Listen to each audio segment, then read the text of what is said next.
நிலத்தடி நீரோட்டம் காணும் உலகத் தமிழ் விவசாய நண்பர்கள் அனைவருக்கும் எனது முதற்கண் வணக்கம். நாராயணபுரத்திலிருந்து வாட்டர் டிவனர் ஏழுமலை. உங்கள் தோட்டம் உங்கள் தண்ணீர் சேனல் மூலம் உங்களை சந்திப்பதில் பெருமிதம் கொள்கிறேன். இன்றைக்கி நாம் இந்த வீடியோவில் பார்க்க போகிற விஷயம் என்ன அப்படின்னு பார்த்தோம்னா, தருமபுரி மாவட்டம் பாலக்கோடு அருகே உள்ள சின்ன வரட்டம்பட்டி என்கிற கிராமத்துக்கு நீரோட்டம் பார்க்க வந்திருக்கிறோம். இங்கே யாருக்காக நீரோட்டம் பார்க்க வந்திருக்கிறோம் அப்படின்னு பார்த்தோம்னா, ரவீந்திரன் என்பவருக்கு தான் நீரோட்டம் பார்க்க வந்திருக்கிறோம். இந்த இடத்துல நாம் எப்படி நீரோட்டம் பார்க்குறோம், எப்படி சக்ஸஸ் பண்ண போகிறோங்கிறது தான் இன்றைக்கி நாம் இந்த பதிவில் பார்க்க போகிறோம். அதனால் இந்த பதிவை கடைசி வரைக்கும் ஸ்கிப் பண்ணாமல் பாருங்கள். அதுக்கு முன்னாடி இப்போ தான் நம்ம சேனலை ஃபஸ்ட் டைமாக நீங்கள் பார்க்குறீங்க அப்படின்னா மறக்காமல் கீழே இருக்கிற ரெட் கலர் பட்டனை சப்ஸ்கிரைப் பண்ணிங்க. அப்படியே பக்கத்தில் இருக்கிற பெல் பட்டனை ப்ரெஸ் பண்ணிட்டீங்கன்னா நம்ம சேனலில் போடக்கூடிய புதிய புதிய வீடியோக்கள் உடனுக்குடன் உங்களுக்கு நோட்டிஃபிகேஷனில் வந்துடும். வாங்க வீடியோக்குள்ளே போகலாம். இது தெற்கு பகுதி.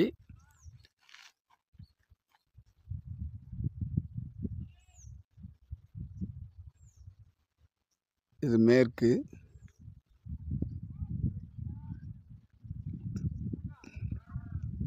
இது வடக்கு பகுதி.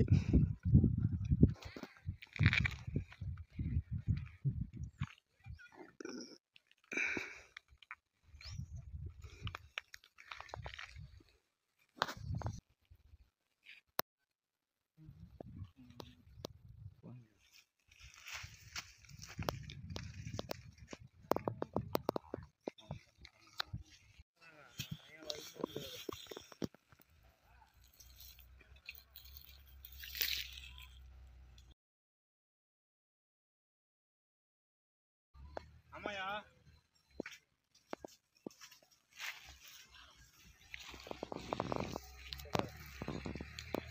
அவள் இல்ல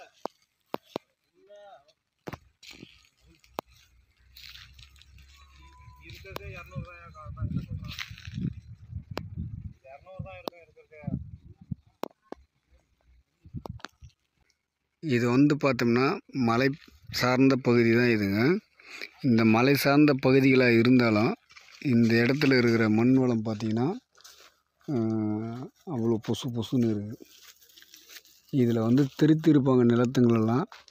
இருந்தாலும் பார்த்தோம்னா அந்த இடத்துல பார்த்தோம்னா நமக்கு முரம்பு வகை சார்ந்த கல்லில் பெரிய கல்லுங்க இருக்குது. அந்த பச்சை நிற கல்லுங்க, அதை பாருங்கள்.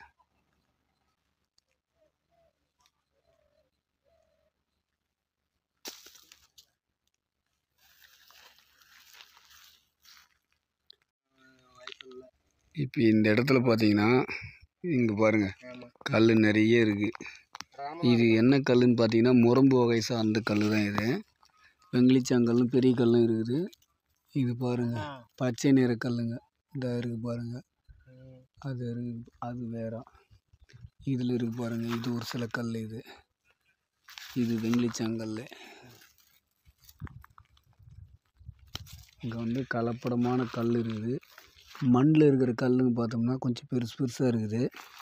இது பார்த்திங்கன்னா நிலத்தை திருத்தும் போது வந்த பாறையோட துகள்கள் இது, அதாவது முரம்பு பாறையோட துகள்கள். இது எல்லாம் பாருங்கள், இதை பாருங்கள், இங்கே பாருங்கள். இது கருப்பு முரம்பு மாதிரி இருக்குது பாருங்கள். பார்ப்போம், இதெல்லாம் இருக்குது. இது பக்கத்தில் வேறு ஒருத்தர் நிலம் போல் இருக்குது. இதெல்லாமே பாட்டில் இருக்குது. பார்ப்போம். புரியல, இது முதல்ல முடிவை பார்த்துட்டு போகலாம். இதெல்லாம் இருக்குது. முரம்பே ஆரம்பிக்குது ஏரியாவில். சுண்ணாம்பு கூட கலந்த மாதிரி இருக்குது. இது இருக்குது சுண்ணாம்பு வகை, லைட்டாக ரோஸ் கலர் கல் எல்லாமே இருக்குது முரம்பு வகையில். சரி வாங்க, இதெல்லாம் முரம்பு, ரோஸ் கலர் முரம்பு லைட்டாக. இந்த முரம்பு பாருங்கள், ரோஸு பச்சை எல்லாம் கலந்த மாதிரி இருக்குது.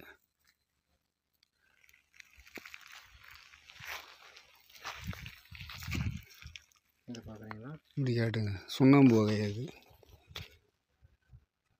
ஓகே சரி. எதுக்கு டவுட்டு? ஏன் இங்கே பாருங்கள், விலைகளை கொடுக்குறாங்களான்னு. இது கருப்பு, இதில் வந்து காக்கா புண் வரும்போது வர்ற கல் இதுவும். இது பாருங்கள், இது பச்சை வகை முரம்பு. இது ரோஸும் கலந்த மாதிரி இருக்கும். பல நிறம் இதுலேயே கலந்து இருக்குது. சரி, ஓகே, வாங்க போவோம். மேல் மட்டத்தில் இருக்கிற மண் வச்சு சில பேர் பார்த்தீங்கன்னா எப்படி உள்மட்டத்தில் இருக்கிறத சொல்கிறாங்க அப்படின்றாங்களே. என்ன கேட்குறாங்க கேள்வி. இங்கே பாருங்கள், ரோஸ் இருக்குங்களா? இந்த பாறையோட தன்மை எப்படி இருக்குது? கருப்பு இருக்குது, வெள்ளையும் இருக்குது, அப்போ ரோஸும் இருக்குது. இதே இந்த குறிப்பிட்ட பகுதிகளில் இந்த பாறை இருக்கிறதுனால தான் நான் சொல்கிறது என்னென்னா, இதைத்தான் சொல்கிறேன். இந்த ரோஸ் எப்படி மேலேயே இருக்குது, நமக்கு இங்கே சின்ன சின்ன முரம்பு கல்லுங்களெல்லாம் ரோஸ் இருக்குதுல்ல, அதனுடைய அமைப்பு தான் இது கடினமாக இருக்குது, அது கொஞ்சம் முரம்பாக இருக்குது. அவ்வளோதான் வித்தியாசம். ஹலோ ஹலோ சார், சொல்லுங்கள் சார். என்னாச்சு பிரதர்? புரியல. போர்வெல் போட்டிங்களா? என்ன இதுன்னு தெரியல, அதான் ஃபோன் பண்ணேன். அமாவாசைக்கு முடிச்சுட்டோம் சார். அதை போர் போட்டிங்களா? போட்டாச்சு சார். எத்தனை அடி போட்டீங்க? என்னாச்சு? 770 அடி சார். 720 அடி. தண்ணி 60லேருந்து ஸ்டார்ட்டு. 60லேருந்து ஸ்டார்ட்டா? ஆமாம். அதுக்கு அடுத்தது என்ன சார்? அதுக்கு அடுத்து கேப்பு 3 கேப் ஓடுச்சு சார். 60, அப்புறம் 60லேருந்து 240 ஒன்று. 240. 680 ஒன்று. 680ங்களா? ஆமாம். தண்ணி எவ்வளோ கிடச்சிது? தண்ணி 3 இன்ச்சு குறையாம கிடைக்கும் சார். 3 இன்ச்சு தண்ணிக்கு. சந்தோஷமான விஷயம். இது எந்த பாயிண்ட் போட்டீங்க? இது நம்ம கீழே சார். நம்ம யாருமே அதை லாஸ்ட்டாக ஃபிக்ஸ் பண்ணார். அவங்க மறுபடியும் அவர் கூட்டு வந்துட்டு அவர் லாஸ்ட்டாக ஃபிக்ஸ் பண்ணார். அந்த முனியப்ப சாமி இருந்துச்சு இல்லைங்களா, அது நேர்லேயே. முனியப்ப சாமி எங்கன்னு ஞாபகம் இல்லை. இந்த ஆற்றுலையா? நீங்க கீழ்பட்டு அந்த பச்சைக்கல்ல வருதுன்னு சொன்னீங்க இல்லைங்களா, அந்த மூலை நீங்க பாயிண்ட் வச்சீங்கல்ல, அதுக்கு ஆப்போசிட் மூலை சார். அப்படியே ஈசான மூலையிலையா? ஈசான மூலையா? அது அப்படியே நமக்கு தெரியாது. அப்படியே நீங்க பாயிண்ட் வச்சதுக்கு ஆப்போசிட் மூலை. அப்படியே மூலை ஆப்போசிட் மூலை. அதாவது வடக்கு வரணும். ஆமா, வடக்கு மூலை. தர்மபுரியாவா? இல்லை சார், வடக்கு கிருஷ்ணகிரி ராயகோட்டை சார் மூலை சார். அது ராயகோட்டை சார். அதுதான் வடக்கு. எத்தனை அடி தூரம் இருக்கா? என்ன சார்? எத்தனை அடி தூரம் இருக்கா? அதுக்கும் ஒரு 30 அடிக்கு மேலே இருக்கும் சார். நான் எதிர்பார்த்த அடி அதில் வருது. சந்தோஷம். பரவாயில்ல, ஆகட்டும். எதையோ ஒன்று போட்டு முடிச்சுட்டு குறை தீர்ந்தது இல்லை. இல்லை சார், அன்னைக்கு கொஞ்சம் கூப்பிட முடியலாங்க, நெட்ஒர்க்கும் வேறு. ஆமாம். நான் அந்த இடத்துல இருந்திருந்தாக்க நான் சிம்மு அது கரெக்டாக வச்சுருப்பேன். நான் ஜியோ வச்சுருக்கேன். அங்கே இருந்து போனோன்னா கொஞ்சம் அவுட்டரில் போய் தான் உங்களுக்கு கால் பண்ணுற மாதிரி இருக்கும். அதனால் நான் வீடியோ பிடிச்சி வச்சுருக்கேன். நான் உங்களுக்கு போட்டு வருவேன் சார். எனக்கு அந்த இடத்துல வந்து தண்ணி வந்து அந்த மண் வளத்தை பார்த்து விடக்கூடாதுன்னு முடிவு பண்ணிட்டேன். சரி, நீங்கள் ஆற்றுல போகணும். நீங்கள் பாயிண்ட் வச்சது வந்து, ஆனால் அது ஒரு பாயிண்ட் வருதான் சார். அதை இல்லை நல்லா சொல்லலை, ஆனால் அதில் ஒரு பாயிண்ட் அதுலேருந்து வருது அப்படின்னாங்கண்ணா. மேட்ரு ஒன்றும் இல்லை சார். அந்த ஏரியாவில் அந்த நிலத்தில் வந்து நீங்கள் எங்கே போட்டிங்கனாலும் அந்த டெப்த்து தான் விழும். மண் வளம் அது, அந்த கற்கள் அமைப்பு அது போல் இருக்கு. பரவாயில்ல, ஆகட்டும். சரி, வச்சுட்டீங்களா சார்? கொஞ்சம் ஃபங்க்ஷனுக்கு போயிட்டு இருக்கேன், அப்புறம் கூப்பிட்டோமா? ஓகே, நன்றி சார். ஓகே. இதில் வந்து 540ங்கிறத ஒன்று நினைவில் வச்சுங்க. நான் கேட்கும்போது சொல்லுங்கள். இந்த 2வது பாயிண்டில் ஒரு மட்டம் ஒன்று அங்கே காட்டுது.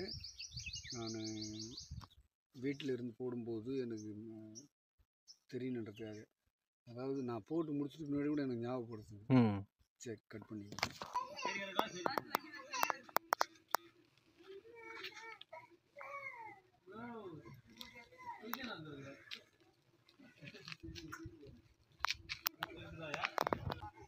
அதெல்லாம் எந்த திசையில் இருக்குதுன்னு தெரிஞ்சுக்கிறதுக்காக எடுத்துக்கிறேன். டோட்டலாக இந்த ஏரியாவில் 1வது பாயிண்ட் வச்சுருக்கிறேன், இந்த மேட்டு பகுதியில். 2வது பாயிண்ட் இந்த ஏரியாவில் வச்சுருக்கிறேன். ஹலோ சார், சொல்லுங்க.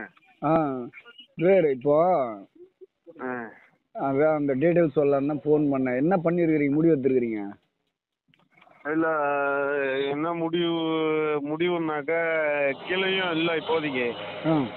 இப்போதைக்கு நீங்க காமடிச்சதுல இருந்து ஒரு 15 அடி டிஸ்டன்ஸ்ல வேற ஒருத்தர் வச்சிருக்காரு. அதுல தான் போடுறதா இருக்கு. நான் எங்கே வச்ச இடத்துல சொல்லுங்கள், எந்த பாயிண்ட்டில்? செகண்ட் பாயிண்ட் வச்சிங்களா? ரெண்டாவது பாயிண்ட்டு.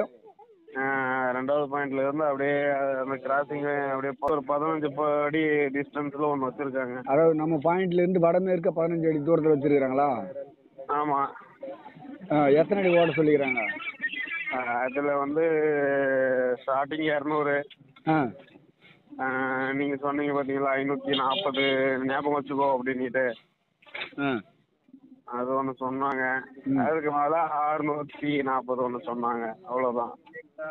அப்படியா? ஆமா. சரி, இது என்னோட இது நான் உங்களுக்கு சொல்கிறேன்.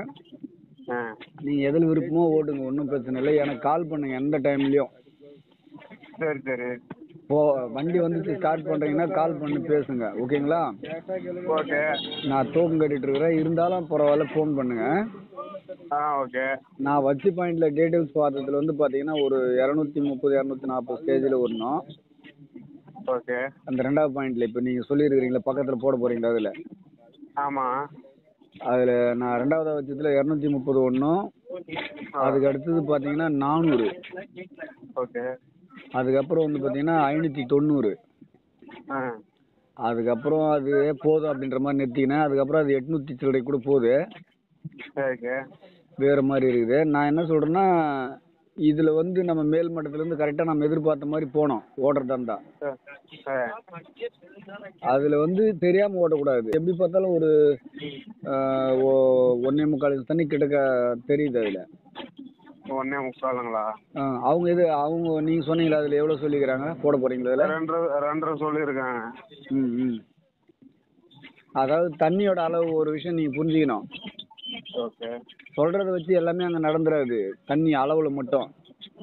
ஓகே. அதனால அவங்க சொல்லியிருக்கிறாங்கன்னா நல்ல அனுபவசாலியாக இருந்தால் போடுங்க அந்த பாயிண்டில், உங்களை வேணான்னு சொல்லல. ஆனால் தண்ணி வந்து அவங்க சொன்னது வந்து அதிகமாக சொல்லிட்டாங்க அப்படின்னு நம்பி மட்டும் இதில் இறங்காதீங்கன்றேன். சரி சரி. புரியுதுங்களா சொல்கிறது? புரியுது புரியுது. இப்போ அவங்க அந்த மட்டங்க சொல்லிக்கிறாங்க. ஆமாம். சரி, நான் இந்த மட்டும் சொல்லியிருக்கிறேன். ஓடட்டும், எனக்கு ஃபோன் பண்ணுங்க ஆரம்பத்துலேருந்து. சரி. அதெல்லாம் என்ன நிலவரம் தெரிஞ்சுனே போகலாம், பாறையெல்லாம் பார்த்து. ஓகே. வண்டி எத்தனை மணிக்கு வரும்? புரியல. வண்டியா? வண்டி எத்தனை மணிக்கு வரும்? வண்டி காவேரிப்பட்டினம் பக்கம் ஒரு போர் ஓடிட்டு இருக்கு. அது ஓடிட்டு அப்படியே நைட்டாக வந்துடும். நைட்டு பொழுது விடியத்துக்குள்ள வண்டி வந்துடும். சரி, நான் தூக்கம் இருக்குது எனக்கு. தூங்குங்க. நானும் இப்போ டியூட்டியில் தான் இருக்கேன். நானும் டியூட்டி முடிச்சுட்டு தான் போகணும். சரி, எப்போ வண்டி வந்து ஸ்டார்ட் பண்ண போகிறேன் இல்லை என்ன எழுப்பி விடுங்க, ஓகேவா? ஓகே. சரி, வந்துட்டிங்களா? வச்சிடலாம். Okay bro. ஓகே.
இந்த போர் பாயிண்ட் பார்த்தீங்கன்னா வேறு ஒரு நபர் வச்ச பாயிண்ட்டு. அப்படி இருந்தும் இந்த பதிவை நான் கொடுக்கறதுக்கான காரணம் என்ன அப்படின்னு பார்த்தீங்கன்னா, நம்ம நிலத்தில் தண்ணீர் எங்கே இருக்கும் அப்படின்னு சொல்லிட்டு தெரியாமல் தவிக்கிறோம். நம்ம நிலத்தில் இடுக்குகள் இருந்தால் பருவநிலைக்கேற்ற மாதிரி அதில் நமக்கு தண்ணீர் இருக்கும். அந்த இடுக்குகள் எங்கே இருக்கும் அப்படின்னு சொல்லிட்டு நாம் தெரிஞ்சுக்கணுன்னா நம்ம பூமியில் ஒரு சில பகுதிகளில் உட்பகுதியில் இருக்கக்கூடிய இடுக்குகளோட தன்மைகளைப் போலவே பூமியோட மேற்பகுதிகளில் கற்களாகவும் மண்ணாகவும் நமக்கு அடையாளமாக இருக்கும். அது போன்ற அடையாளங்கள் நம்ம பூமியில் எங்கே இருக்கோ அந்த மாதிரி இடங்களில் நீரோட்டம் பார்த்து போர்வெல் அமைச்சா பருவநிலைக்கேற்ற மாதிரி தண்ணீரை எடுத்துக்கலாங்கிறது தான் இந்த பதிவு மூலம் நாம் எடுத்துக்க வேண்டிய அனுபவம். இந்த இடத்துல நம்ம பேட் லக், நம்ம பாயிண்டில் போர்வெல் ஓடாமல் போயிடுச்சு. இந்த பதிவு பிடிச்சிருந்தா லைக் பண்ணுங்கள். உங்களை போல் அடுத்த விவசாயிகள் தெரிஞ்சுக்கிறதுக்காக இது போன்ற பயனுள்ள பதிவுகளை ஷேர் பண்ணுங்கள். மறக்காமல் உங்கள் தோட்டம் உங்கள் தண்ணீர் சேனலை சப்ஸ்கிரைப் பண்ணுங்கள். நன்றியுடன் நாராயணபுரம் ஏழுமலை. வணக்கம் உறவுகளே.